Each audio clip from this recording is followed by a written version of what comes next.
ಕುರ್ಚಿ ಕಚ್ಚಾಟ ಒಂದು ಕಡೆ ಆದರೆ ಕಾಂಗ್ರೆಸ್ನಲ್ಲಿ ಬಂಡಾಯ ನೋಡ್ತಾ ಇದ್ದೀವಿ. ಮೊನ್ನೆ ಅಬ್ದುಲ್ ಜಬ್ಬಾರ್ ರಾಜೀನಾಮೆ ಆಯಿತು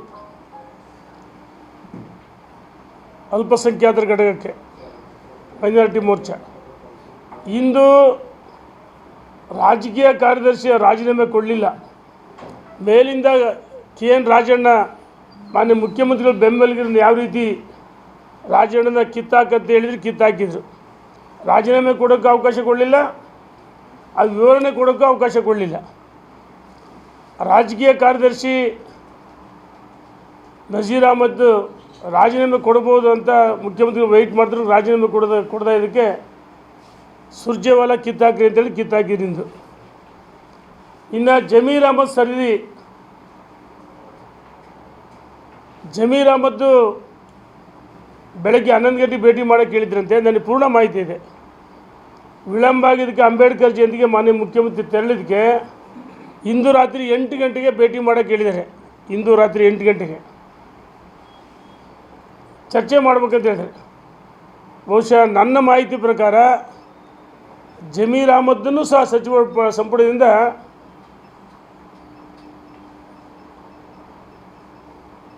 ಕಿತ್ತು ಹಾಕುವ ಸಂಭವ ಇದೆ. ಹಾಗಾಗಿ ಈ ಸರ್ಕಾರಕ್ಕೆ ದಿಕ್ಕು ದೆಸೆನೇ ಇಲ್ಲ.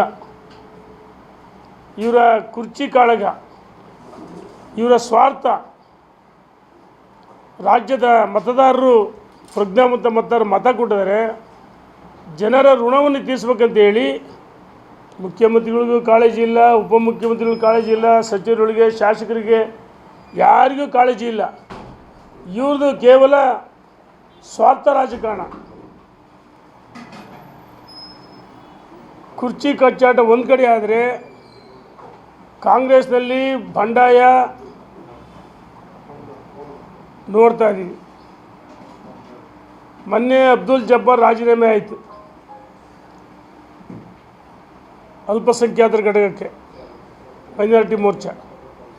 ಇಂದು ರಾಜಕೀಯ ಕಾರ್ಯದರ್ಶಿಯ ರಾಜೀನಾಮೆ ಕೊಡಲಿಲ್ಲ.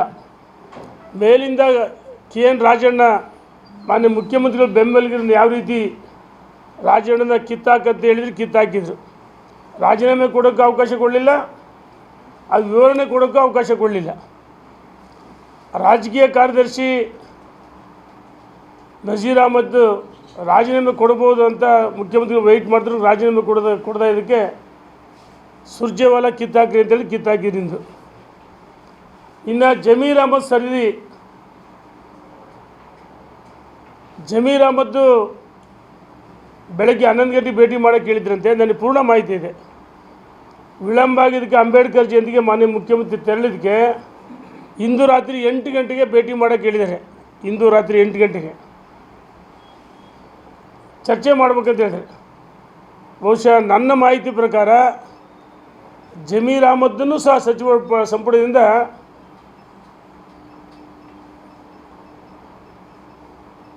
ಕಿತ್ತು ಹಾಕುವ ಸಂಭವ ಇದೆ. ಹಾಗಾಗಿ ಈ ಸರ್ಕಾರಕ್ಕೆ ದಿಕ್ಕು ದೆಸೆನೇ ಇಲ್ಲ. ಇವರ ಕುರ್ಚಿ ಕಾಳಗ, ಇವರ ಸ್ವಾರ್ಥ, ರಾಜ್ಯದ ಮತದಾರರು ಪ್ರಜ್ಞಾವಂತ ಮತದಾರರು ಮತ ಕೊಟ್ಟಿದ್ದಾರೆ. ಜನರ ಋಣವನ್ನು ತೀರಿಸ್ಬೇಕಂತ ಹೇಳಿ ಮುಖ್ಯಮಂತ್ರಿಗಳಿಗೂ ಕಾಳಜಿ ಇಲ್ಲ, ಉಪಮುಖ್ಯಮಂತ್ರಿಗಳಿಗೂ ಕಾಳಜಿ ಇಲ್ಲ, ಸಚಿವರುಗಳಿಗೆ, ಶಾಸಕರಿಗೆ ಯಾರಿಗೂ ಕಾಳಜಿ ಇಲ್ಲ. ಇವ್ರದ್ದು ಕೇವಲ ಸ್ವಾರ್ಥ ರಾಜಕಾರಣ.